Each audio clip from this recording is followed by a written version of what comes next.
Aujourd'hui, j'accueille Elias, journaliste indépendant. Il bosse pour Eurosport, a été même un an à Madrid. Donc, merci d'accepter l'invitation. On va parler de l'actualité du Real Madrid. Bon, tout d'abord, comment tu vas, Elias? Ça va?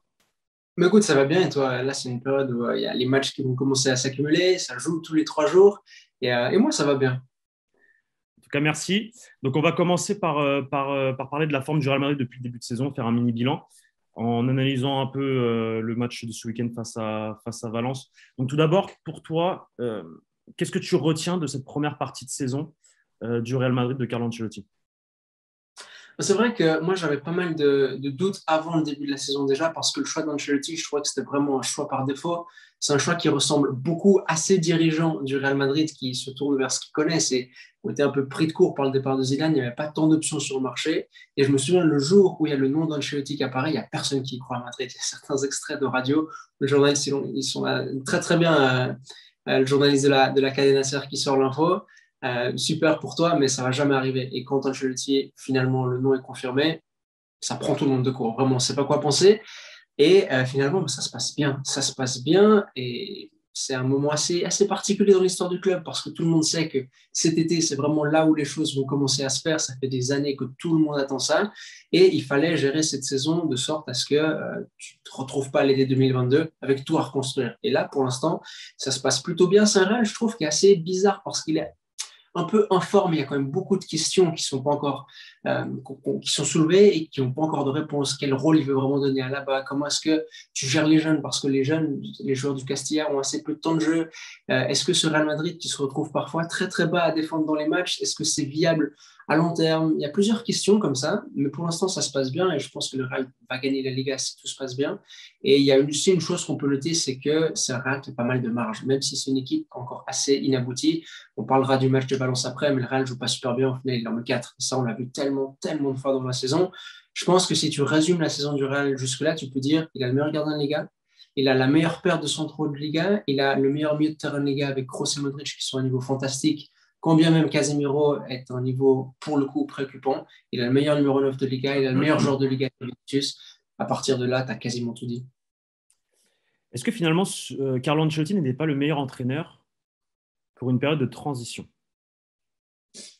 Je pense que le Real avait besoin de quelqu'un qui allait un peu apaiser les choses après une période de Zidane, après un mandat 2 de Zidane qui était quand même assez houleux, où il y avait une relation qui n'était pas forcément saine avec les dirigeants, beaucoup de choses qui étaient sorties dans la presse où chacun jouait ses petits jeux, et ça, c'était vraiment pas sain du tout. Ancelotti, tu sais que c'est un homme de club. Moi, j'avais dit avant le début de la saison qu'il allait avaler plein de couleuvres, c'est ce qu'il a fait, parce que c'est un homme de club, c'est pas lui qui va se plaindre du mercato, c'est pas lui qui va se plaindre des filtrations dans la presse, tout ça, il sait comment ça fonctionne. Et lui, il est tellement content d'être là, il s'attendait tellement pas, que avec lui, on a la paix sociale. Et je pense que autant pour une période comme ça de 1, 2 ans, ça peut être un bon choix, autant pour le plus long terme, je ne sais pas. Typiquement sur la question des jeunes, par exemple, il y avait de très bons jeunes qui ont eu leur chance la saison passée avec le Castilla. Ancelotti, ce n'est pas cet entraîneur-là. Ancelotti, ce n'est pas forcément un entraîneur qui va faire des choix très forts, mais pour une période comme ça, ou comme tu le dis, c'est finalement encore une saison de transition. Oui, je pense que c'est ce dont le Real avait besoin. Le Real avait besoin d'un entraîneur qui fasse que les joueurs de toujours, les joueurs qui sont toujours aussi bons, ils puissent jouer leur football, ils puissent s'exprimer. Et pour l'instant, ça le fait. Le Real, ça n'a jamais été un club sur lequel les entraîneurs pouvaient vraiment imposer leur vision du jeu. Ça a toujours été un club plus de joueurs que d'entraîneurs. Et on le voit encore avec Ancelotti, c'est toujours une maxime qui est viable pour le Real Madrid. Après, ce qui est vrai que quand tu compares avec l'année dernière de l'équipe de Zidane, il y a un truc qu'il a réglé, Carlo Ancelotti, c'est l'adresse face au but. Et notamment l'adresse, Mhm. donc tu l'as dit, de Vinicius Junior. C'est plus Karim Benzema qui marque 30 buts par saison. Enfin, on n'est pas encore à 30 buts par saison, mais on est à peu près, je crois que c'est 15 ou 16. Vinicius, il a Mhm. 14 buts. Donc voilà, les deux se divisent le nombre de buts total de l'équipe. Asensio marque ses buts, le milieu de terrain marque quelques buts. Euh, il a trouvé cette formule que Zidane n'avait pas. On n'arrivait pas à trouver, et notamment avec Vinicius Junior. Ça, faut le dire. Mhm. Ouais, moi, je pense que déjà, Zidane, il n'était pas fan de Vinicius. Alors, il lui a donné énormément de temps de jeu, hein, ça, faut le dire. Il n'a jamais autant joué que jusqu'à la saison passée. Vinicius, il était titulaire sous Zidane. Mais je pense qu'il y avait deux visions qui rentraient un peu en contradiction. Zidane, c'est un entraîneur. qui aime le talent, qui aime les joueurs qui savent jouer au football. Et Vinicius, c'était pas forcément un joueur qui savait jouer au football. Il a plein de problèmes d'interprétation. Parfois, il accélérait quand il fallait freiner, il levait pas la tête. Les relations avec les coéquipiers n'étaient pas toujours faciles. Et les fois où Vinicius a particulièrement brillé, c'était lors de ces rares matchs où le Real était un peu plus bas, du coup, attaquait des espaces un peu plus grands. Je me souviens d'un match contre l'Atalanta, contre Liverpool, contre la Real Sociedad. Et ça, c'est des matchs dans lesquels Vinicius avait été bon parce qu'il avait des espaces dans lesquels attaquer. Mais dans ce Real de Zidane, c'est qu'il essayait de se mettre en coin adverse. Et on va endormir le match. Et au final, on va faire de la possession assez défensive parce que tu sais que les Kroos, les Modric, c'est les meilleurs joueurs pour garder le ballon. Et il suffira d'une occasion pour marquer un but. Vinicius, c'est impossible qu'il puisse s'exprimer. Il n'y avait pas assez d'espace. Et chaque perte de balle qu'il faisait, il se faisait détruire par tout le monde parce que ce Real-là, il ne pouvait pas perdre le ballon. Et Ancelotti, il a adopté une autre approche, une approche où l'équipe elle est beaucoup plus libre. Tu vois, elle attaque dans des plus grands espaces. Elle n'a pas peur d'être un peu plus basse, même si parfois elle va souffrir. C'est un Real qui est un peu plus fluide, qui est peut-être un peu moins fiable au jour le jour parce que tout d'un coup, il peut encaisser 2 buts et souffrir en fin de match. Ça arrivait plein de fois cette saison. En début de saison, il y a un problème de fiabilité.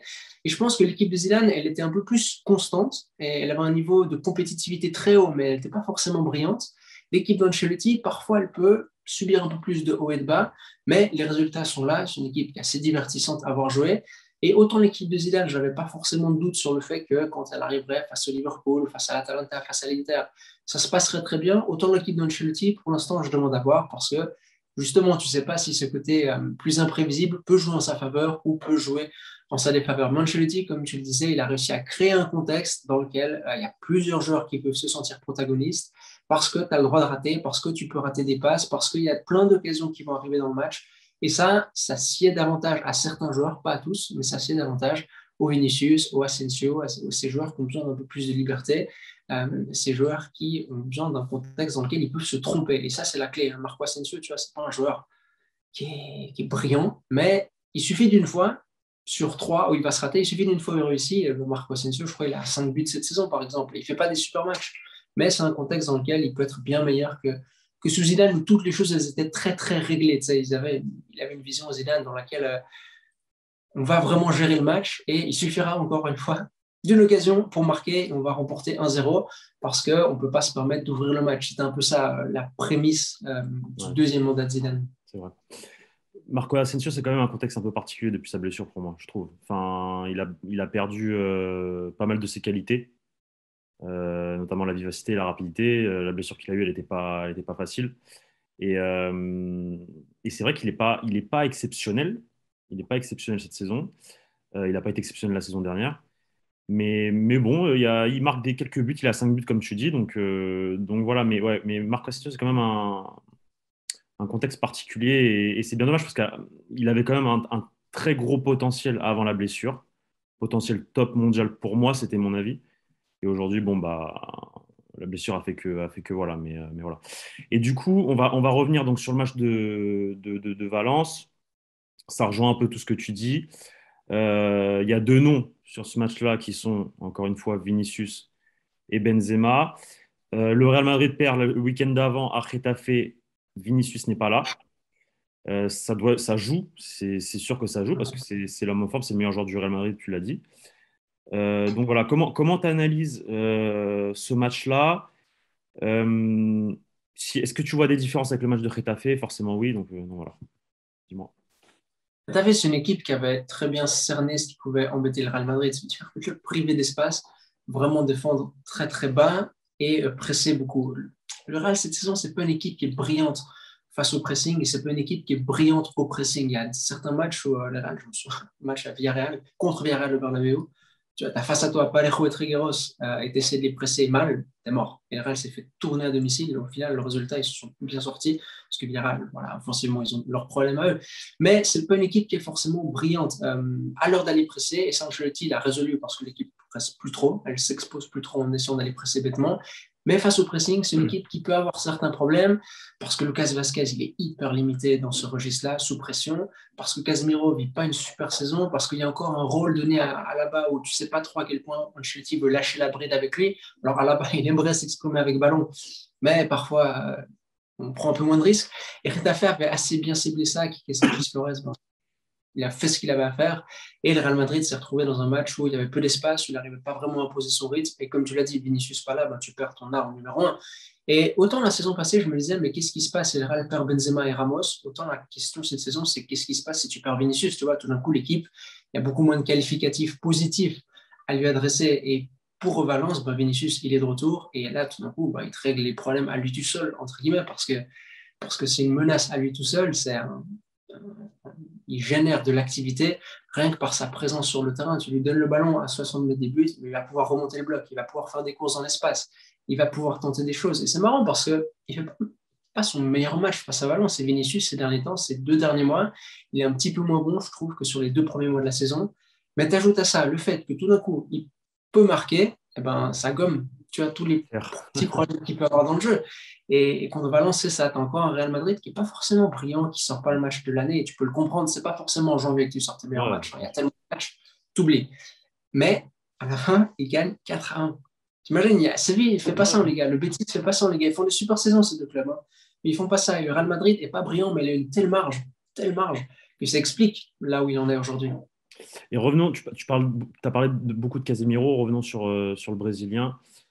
Comment t'expliques que le Brésilien soit peut-être fatigué ou en tout cas moins en forme par rapport aux Mhm. autres saisons? Moi, je pense que c'est une question d'accumulation de matchs, de Copa América, de 2 semaines de vacances, il est revenu très vite, il a rejoué très vite au mois d'août. Si je me trompe pas, il a joué dès la première journée de Liga. Donc, Ouais. il termine la Copa América juillet et il revient au mois d'août pour la prépa et il commence le 15 août. Et ensuite, tu as les matchs internationaux en septembre, en octobre, en novembre. Donc, je pense que ça joue. Mais toi, comment t'expliques ça? Comment t'expliques la forme de Casemiro? Moi, j'aurais 3 pistes d'explication. La première, c'est que ça peut arriver à tout le monde de faire une mauvaise saison. Tu vois, Modric, il a fait une sale saison, je me souviens, en 2018, première partie 2018, la fin, c'était beaucoup mieux. Kroos fait une saison 2019 horrible. Casemiro, ça peut lui arriver une fois qu'il fasse une mauvaise saison. Deuxième explication, l'accumulation de matchs, tu l'as dit, c'est un joueur qui, commence pas toujours très bien ses saisons. Ses premiers mois, ils sont généralement pas très bons et après, ça monte en puissance et il n'arrive pas toujours à très bien revenir des trêves internationales. Et Zidane lui donnait beaucoup de repos au retour des trêves internationales pour cette raison. Et trois, ça reste une équipe qui ne ressemble pas forcément à ce qu'il a connu ces dernières années. Tu vois, ces fois où il est responsabilisé à la relance, ce n'était pas toujours le cas quand tu avais Ramos et Varane dans l'effectif. Ces fois où tout d'un coup le Real Madrid se retrouve à défendre dans des grands espaces avec une équipe qui au début de saison pouvait vraiment être coupée en deux parce que Hazard et Vinicius, les retours défensifs, ils étaient soit à contre-temps, soit pas faits, ça l'aide pas. Et c'est une équipe dans laquelle, tout d'un coup, il a un rôle qui change un peu de ce qu'il a connu sous Zidane. C'est plus seulement le joueur qui devait, avec le ballon, se projeter, mettre de l'impact proche de la surface. C'est pas seulement ce joueur qui devait s'écarter sur les relances parce qu'il y avait plein de mécanismes qui étaient créés pour que le Real ressorte. Et il y a un rôle de Casemiro qui est un petit peu moins clair dans ce Real-là. Et ça peut prendre un peu de temps pour qu'il se trouve, pour qu'il dise, OK, qu'est-ce que je dois faire avec ballon? À quel moment est-ce que je dois m'impliquer au risque de péjorer le jeu de l'équipe? À quel moment je peux un peu m'effacer des actions parce que les autres joueurs vont faire la diff? Tu vois, Militao avec ballon, c'est pas encore Varane. Et ça, mine de rien, ça peut faire que Casemiro il doit un peu plus intervenir sur certaines actions. La méforme plus les limites de Casemiro sous pression, t'oublies. Surtout les fois où il faut jouer avec Valverde. Ça, c'est un peu double peine pour le coup. Du coup, voilà, je demande à voir parce que c'est un joueur, moi je l'aime beaucoup, c'est un joueur qui est très critiqué parce que, sur Twitter, il est très critiqué parce qu'avec ballon, il peut avoir ses limites, mais moi je l'aime beaucoup et je pense qu'il est très important pour le Real Madrid. Je pense qu'aussi dans le vestiaire, il a un point incroyable. Il pourrait être capitaine, honnêtement. Si tu respectes pas cette règle de l'ancienneté, Casemiro est le capitaine. Bien sûr, bien sûr. Et ça peut prendre un peu de temps, ouais, je pense. Et l'accumulation des matchs, Ancelotti, sans pas avoir confiance en Antonio Blanco, il a préféré faire jouer Camavinga en 5 seul plutôt que Blanco. Du coup, ça fait qu'au final, en fait, Casemiro il joue tout et c'est pas forcément ce dont il a besoin maintenant. Mais bon, tu vois, les grands joueurs, on dit qu'on les juge au printemps et Bien Casemiro, sûr, ça va pas être juge au printemps. c'est clair. Tu as souligné un truc. J'ai eu un débat avec mon équipe ce week-end. Tu avais un groupe qui disait que Casemiro était l'un des meilleurs techniquement à son poste. Techniquement, on Mhm. parle. Et un autre groupe qui disait, dont moi je faisais partie, que Casemiro avait des problèmes sous pression. Ouais. C'est pas le meilleur techniquement à la relance. Voilà. Mhm. Toi, ton avis, c'est quoi? Moi, tu viens de parler du problème sous pression. Toi, ton avis pour Megan, mon équipe, voilà, c'est quoi ton avis par rapport à ça? Est-ce que pour toi, c'est un 6 technique, bon à la relance? Parce que moi, je leur disais, les gars, j'ai vu énormément de Casemiro au stade et à la télé. Et Casemiro à la relance, beaucoup de fois que ce soit transversal ou même passe courte, il se foire. Ouais. Dès qu'il y a une pression, il va se foirer. Il va peut-être avoir peur ou il va se débarrasser du ballon et pas avoir la relance propre. Donc, quel est ton avis par rapport à ça? Je pense que c'est un joueur qui, pour 95% des équipes européennes, comme 5 uniques à la relance, ils le prennent. Mais pour ce 5% d'équipes européennes, les Liverpool, le Real, les Chelsea, je pense que tu peux trouver mieux, clairement. Techniquement, il y a quelque chose où des fois il te sort des trucs assez incroyables. Alors, je me souviens de certaines passes où il ne regarde même pas et tu trouves quelqu'un dans l'espace, une transversale de 50 mètres, tu te dis, attends, Casemiro, il a fait ça. Il y a un match contre la saison passée à Valdebebas où toutes les fois à la relance, le Barça doit faire faute sur lui parce que chaque fois avec un contrôle orienté, il arrive à s'en sortir. Mais il a ce truc où c'est variable. Franchement, c'est variable. Des fois, la technique, elle est là, la vision du jeu ne suit pas. Des fois, la vision du jeu, elle n'est pas là. Des fois, la vision du jeu et la technique, elle n'est pas là. Il y a un match, je crois, c'est contre Valence cette saison, c'est l'enfer à la relance. Du coup, je trouve que c'est un peu à géométrie variable. Des fois, il sort des super trucs, des fois, il sort des matchs horribles où il peut être un peu pénalisant. Mais pour m'inscrire un peu entre deux dans le débat, je pense que 95% des équipes européennes, elles prennent ces qualités techniques et elles disent, OK, tu peux être notre homme à la relance. Pour le Real, où tu as des Kroos et des Modric qui sont à un niveau, laisse tomber, Casemiro, forcément, il fait un petit peu tâche. Je trouve que c'est un peu la victime facile parce que heureusement qu'il est là pour Kroos et Modric, tu vois. Par contre, ça, Heureusement oui, qu'il peut ouais, être des clairement.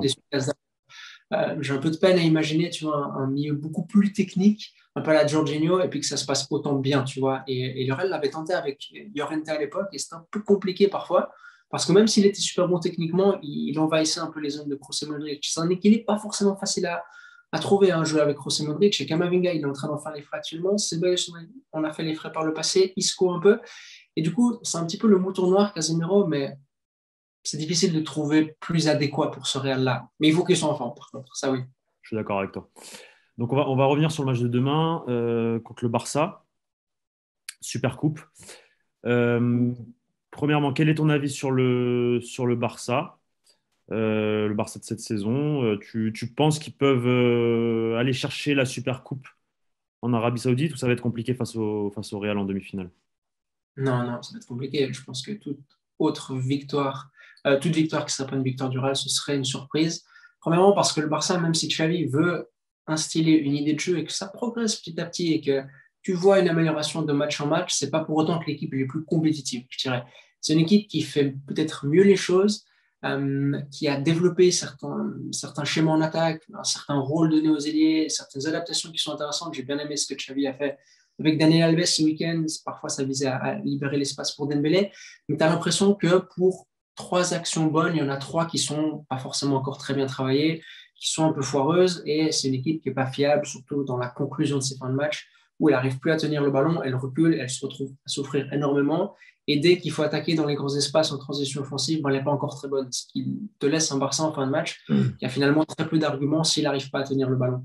Et ça, le Real doit pouvoir l'exploiter, honnêtement. C'est une équipe le Real Madrid, qui, même s'il est encore un peu informe, on le disait avant, elle est assez polyvalente. Elle arrive assez bien à s'adapter aux différents scénarios du match. Et il y a assez peu de scénarios dans lesquels j'imagine le Barça faire mal. Est-ce qu'un Barça avec ballon qui va attaquer le Real et un Real qui va défendre bas, est-ce que le Real va souffrir? J'ai pas tant l'impression. Autant au début de saison, j'aurais dit peut-être un peu plus parce que le Real, dans son camp, il pourchasse un peu des ombres, il arrive un peu en retard beaucoup trop souvent. Autant depuis un moment, c'est pas trop le cas. Il y a peu d'équipes, en tout cas, qui ont fait souffrir le Real Madrid sur attaque placée ces dernières semaines. Hmm. Du coup, tu ajoutes ça, plus le Barça, qui sur attaque placée peut autant te sortir de bonnes choses que des choses complètement désordonnées où ils perdent le ballon. Vinicius attaque l'espace avec Busquets. Busquets dans les grands espaces, t'oublies. Piqué dans les grands espaces, t'oublies. Ça me paraît compliqué. Et un autre aspect, le Barça, c'est une équipe qui fait beaucoup de fautes depuis que Xavi est arrivé. Je crois que c'est la deuxième équipe ou l'équipe de Liga qui fait le plus de fautes depuis que Xavi est arrivé. On l'a vu ce week-end. Et ça, au bout d'un moment, ça peut ne pas payer contre les Vinicius, contre les Benzema, contre les Kroos, Modric. C'est des joueurs qui ils n'ont pas peur de prendre les risques, même si le Barça va faire des fautes. Tu vois. Et ça pourrait, je pense, un peu prétériter le Barça de rentrer dans cette dynamique où tu n'arrives tellement pas à contrôler l'adversaire que tu enchaînes les fautes et tu perds un peu le contrôle du match, tu prends un peu trop de risques.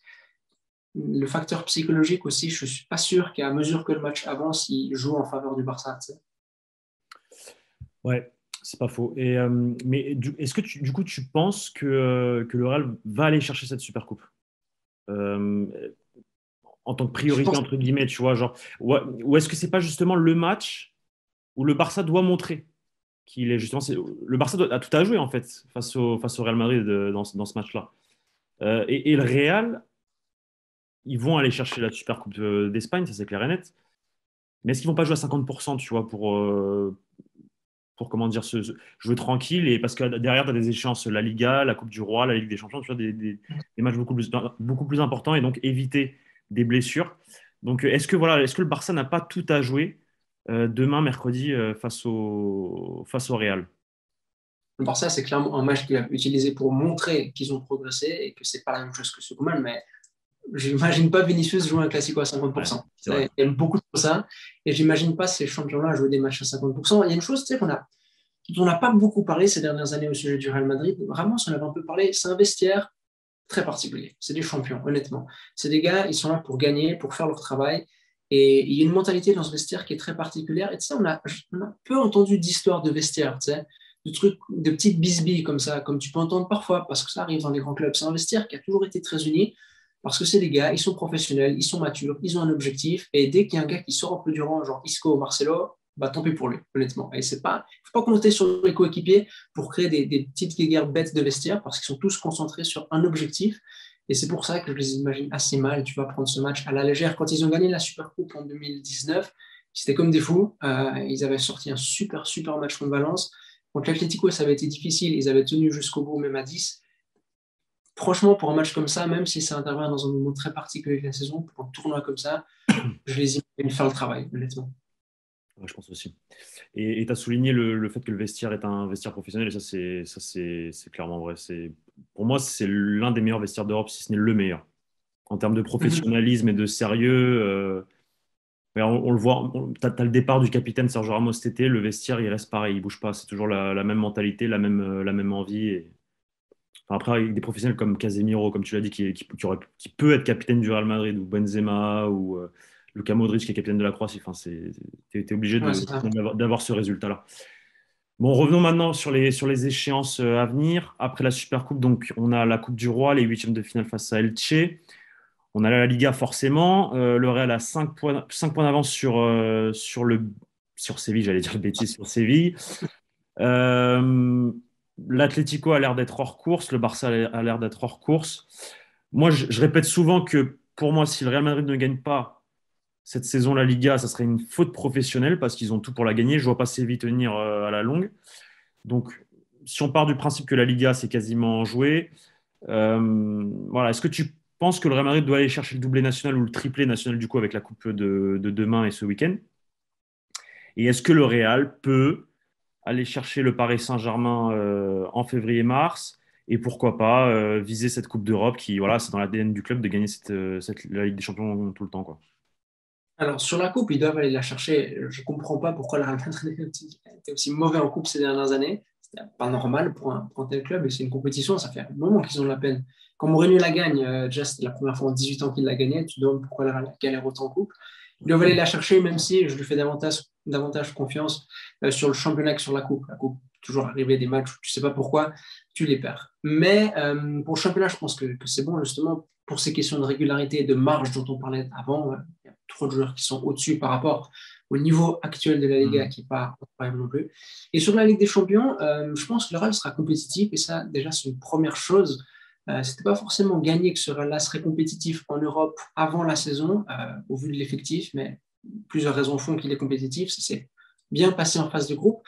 Et je pense que c'est obligé que tu souffres contre une équipe comme le Paris Saint-Germain. Voilà, ils ont les joueurs qu'ils ont, c'est obligé qu'à un moment donné, tu souffres, mais tactiquement, le Real est une équipe beaucoup mieux travaillée, une équipe beaucoup plus fiable, une équipe qui, quand elle perd le ballon, c'est moins la galère que le Paris Saint-Germain. Le Paris Saint-Germain, dès qu'il perd le ballon, c'est un peu sauf qu'il peut, et on l'a encore vu ce week-end contre l'OL. Alors, ok, il manquait du monde côté parisien, mais c'est une équipe qui est tellement, tellement particulière, tellement bizarre, tellement conditionnée par la présence des trois de devant et par un milieu qui est très mal construit, que le Paris Saint-Germain, c'est impossible qu'il traverse la double confrontation, tu vois, comme un bateau sur un fleuve tranquille.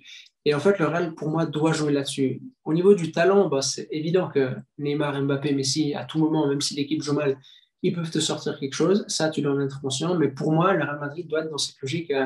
C'est comme un boxeur qui va mettre un coup après l'autre. Et au bout d'un moment, ça va faire céder l'adversaire. Et je pense que si Kroos, Modric, Benzema, Vinicius, ils arrivent à rentrer dans leur match, à faire ce qu'ils savent faire de mieux, faire courir l'adversaire pour ceux du milieu, sortir des actions très difficiles à défendre pour les deux duos, tant dans les moments où ils s'associent, dans les moments où Benzema il intervient sur transition offensive avec une passe, il arrive à te lancer dans la transition, tant Vinicius qui même s'il rate, il tente, il tente, il tente, au bout d'un moment ça peut jouer en faveur du Real. Et aussi une chose, que le Real psychologiquement c'est une équipe qui est assez stable, généralement une équipe qui est assez peu affectée par les aléas d'un match. C'est pas forcément le cas du Paris Saint-Germain à ce stade-là. J'ai envie de dire, le Paris Saint-Germain arrive à s'en sortir, mine de rien, toujours en fin de match. Je ne sais pas, ils ont ce truc fou. Mais tu vois, ils arrivent à s'en sortir, mais contre des équipes de Ligue 1, est-ce qu'en Europe, ils arrivent aussi à s'en sortir face à un Real Madrid qui, psychologiquement, est assez solide et qui ne devrait pas, normalement, tu vois, tout d'un coup, perdre pied dans un match? Ça, c'est la carte que le Real doit jouer pour moi. Face au talent incroyable de certains joueurs du Paris Saint-Germain, le Real, pour moi, il doit jouer sur cette carte de la constance, de la fiabilité et on a des joueurs pour, petit à petit, rentrer dans le match et faire mal au Paris Saint-Germain. Complètement d'accord avec toi sur tous les points. Bon, Elias, en tout cas, bah, merci beaucoup. Merci beaucoup. Donc, correspondant pour Eurosport.fr, c'est ça? Mhm. Tu as une chaîne YouTube, Oui. Elias Bailiff, donc je vous invite à aller le suivre. Bah, merci pour tout, merci pour l'invitation. Je t'invite pour un prochain space, si ça te dit. Je sais pas si tu t'es ouvert à l'idée. Ouais, je suis ouvert. Tu sais que l'espèce, il n'y a personne qui m'a invité pour l'instant sur Twitter. C'est vrai? Alors, moi, je suis. Bah, vas-y, bah, tu sais quoi? Regarde, on prévoit avec l'équipe de faire un space pour le match aller PSG Real Madrid. T'es le bienvenu. Ça va. Donc le 14, on va faire, je pense, une émission spéciale. Bon, je spoil un peu du coup. Avant match, après match. Donc avant match et l'after. Et voilà, donc t'es le bienvenu. Pour l'avant-match, pour l'after, pour les deux, je t'invite. Donc voilà. Ça va. Donc on Ça aura va. Elias Surtout pour le. qu'ils auront changé d'ici là. Il y aura encore plus de matière. Ça va être sympa. C'est clair, c'est clair. Donc on aura Elias pour le space, c'est nickel. Bah écoute, merci beaucoup Elias. Que du bon pour toi et allez le suivre sur sa chaîne YouTube. Ça marche. Merci, Pablo. À une prochaine. Au revoir.